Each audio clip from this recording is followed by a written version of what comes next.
So I have now played 3 Open Championship courses: Royal Portrush, St. Andrews Old Course, and Royal Troon. And if you would have asked me before which one was my favorite, I probably would have created the order in the opposite or semi-opposite. I probably would have thought Troon would have been my least favorite course. It actually turned out to be my favorite course, and I learned something about myself playing Royal Troon. So watch the intro, maybe you subscribe to the channel, hit the thumbs up, give me some helpful feedback, and then I'll tell you what I learned.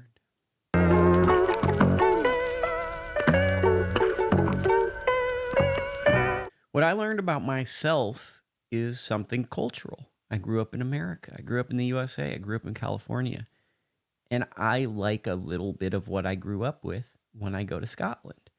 And I think that Royal Troon, the reason I like it so much is it's very much a link style course, but it has elements of being Americanized.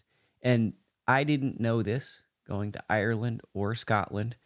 I think I like courses that adopt some of the principles of American golf. I like a merging of the two. Those are my favorite courses. I'm not sure you would fully say it, but County Sligo, in retrospect, I think fits that mold. And that was one of my favorite courses. And Royal Troon, obviously, as I talk about a lot, when you play a good round of golf, I had 3 birdies. You're obviously going to be like, oh, yeah, that course is great. But it's not just that. The greens, for me, it always feels like when I watch it on TV, albeit it's the best players, in my group with myself, everyone was making putts. So you can make putts on these greens. The greens roll really nice.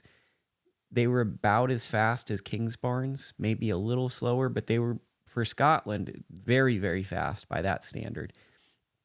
And I'd say the big thing is I was nervous because it was like a driving accuracy test. There's a lot of fairway finders you have to hit, but really in terms of accuracy, it's not the hardest to hit a fairway, and it's very forgiving, I found. It's a well thought out course that the further you play back on this course, the more demanding and challenging it gets. But it really is that great golf course in which playing from the right tee box for yourself gives you an amazing experience. It sets up challenges, and then the distance increases the challenges, but it's built for all levels. And going into this course had always held a special place in my heart because at the time when I was watching the Open Championships, I only knew St. Andrews because St. Andrews is awesome and it's the old course and it's really famous. And when I played PGA or Tiger Woods video games, I played the old course because it's exotic and it's away from me. But then I started to learn about Royal Troon, and it became a personal favorite because it had a hole called the postage stamp, and I didn't even understand what it was other than the green was small. And then it had the hole, I almost call it the rolled hole, now I'll call it the train hole. I don't know what it's called, but there's a hole in which there's out of bounds to the right, and a train goes by, and there's just gorse down the left. That hole always was a hole that was really, really neat to me. And it stood out to me. Now, I heard some criticism with people that I'd been around or people I'd talked to that some of the holes blend together.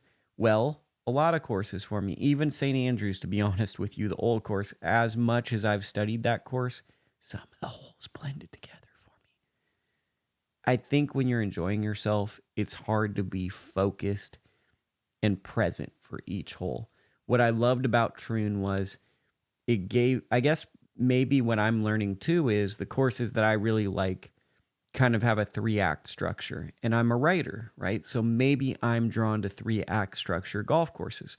I like a course that kind of builds an act 1, then the second act, maybe around 7, 8, 9, 12, somewhere around there. They have a strong introduction to this is what the course is. And then the finale doesn't even have to be that big and grandiose, but it feels like a fitting conclusion to a great round of golf. Obviously, Troon's going to be expensive because it's a special place. There's only select days you can play the course. There was a course across the street called the Portland course that I didn't play, but it also looked pretty decent. There's a lot of golf courses all around here. And then I should also touch on at the end of this vlog, I'll hit on it. I just liked being on this side of Scotland, the west side of Scotland, more than St. Andrews. St. Andrews is busy. There's a lot of tourism. There's a lot of sell you stuff. You go here, and it's a sleepy town when I was there. And it was more my vibe. It was a slower pace of life, and it was just a chiller vibe. And it was just what I like. It's like imagine going playing a US Open level course up in Graygle. That's what this felt like to me. And I might be exaggerating. Troon's probably a little bit bigger than that, but it didn't feel that big. And I loved that small town vibe to it.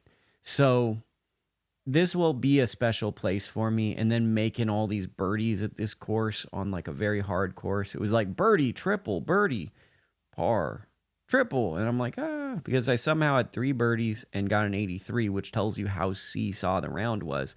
But I couldn't help believe with a smile. This is one of the best courses I've ever played.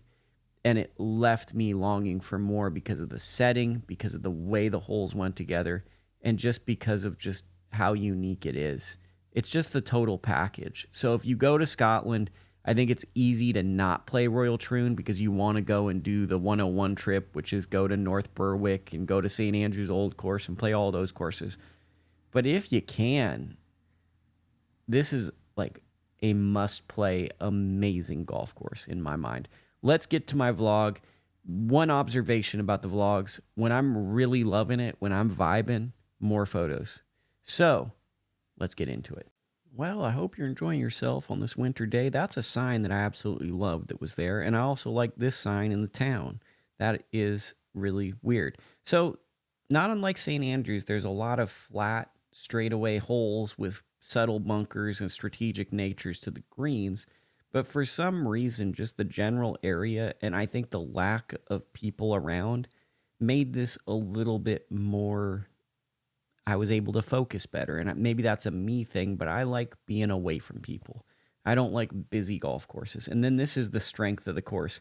You start out straight away, and then you start going to these really, really neat golf holes that are tucked away in the back part. And it's kind of like a journey to the postage stamp. So sometimes you journey to, I don't know, a great hike. Well, you're going to this hole right here. So this is the first half of the course. You're really trying to get to this point, and it's just a very small green. You've heard about it. There's bunkers everywhere. It's easy to make a 6. It's also easy to make a 2 in some degrees. Then once you get through there, you get to my favorite hole. I didn't get to play from this tee box because this isn't the skill set I possess, but for the pros, they hit over this hill. And then I'll show you in a second what is on the other side of the hill. For us mere mortals, we tee from here.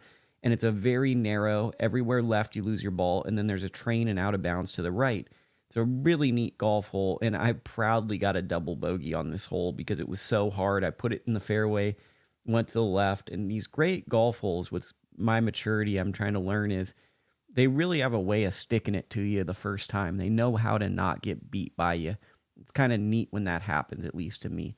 Now, the closing holes, I could see someone saying they're pretty benign and they're straightforward and there's not a lot of difference, but I would argue that after getting some dramatic holes, you get wind-exposed holes that are very much an accuracy test. This is the grueling part of the course. I felt like it was longer. It felt like it played into the wind. I'm not sure. I didn't do research. There's a house in the middle of the course, and you kind of don't notice it as much going out, but when you come in, it becomes a focal point of where you're looking. You start to see a town as you look to the right. You didn't see that before. And somehow these bunkers get closer and closer. And there's the Marine Troon that I stayed at so nicely. Look at that. And I had to end up using a hand wedge because that was so tricky. These bunkers, and not unlike St. Andrews and a lot of courses, you can putt, chip, or just end up in the face of a bunker based on a subtle missed shot. I truly just love the way this feels and the way it looks. It's a golf course for me that just embodies everything I want about a golf course. And of course, finishes kind of like a Pinehurst number 2 right into the clubhouse. I believe that's Seve Ballesteros. I want to believe it is. That was a cool shot in the hotel. Here's an image I got of the beach. Here's the clubhouse. I got multiple clubhouse shots. Super sick clubhouse. The pro shop is that right door. You can enter in there. And then there's the members only pro shop, which is definitely a thing. At the Marine Troon, here is what your view could look like in the morning. Pardon the orange light. I didn't auto balance or white balance that. Here's some of the town, and you can take this little walkway and walk all along. I went to the Anchorage Hotel and got whatever that was. So I liked it. I could see a bunch of people being like, I didn't like it. I like the locals vibe. I like that it wasn't touristy. And then here's the clubhouse at night. Majestic. Awesome. I love this place. I really do. Oh, and here's some of the hotel flooring. And I think I'm going to show you the lobby. So there you go. Go there. Okay, that was the vlog. So that is Royal Troon. Next week, we are going to be heading to Western Gales, which is down the road from Royal Troon. So if you go to Royal Troon, you could kind of build a buddies trip like that. It's also right next to a course called Dundonald Links, which looked very fancy, very nice, and that might be something you're interested in visiting.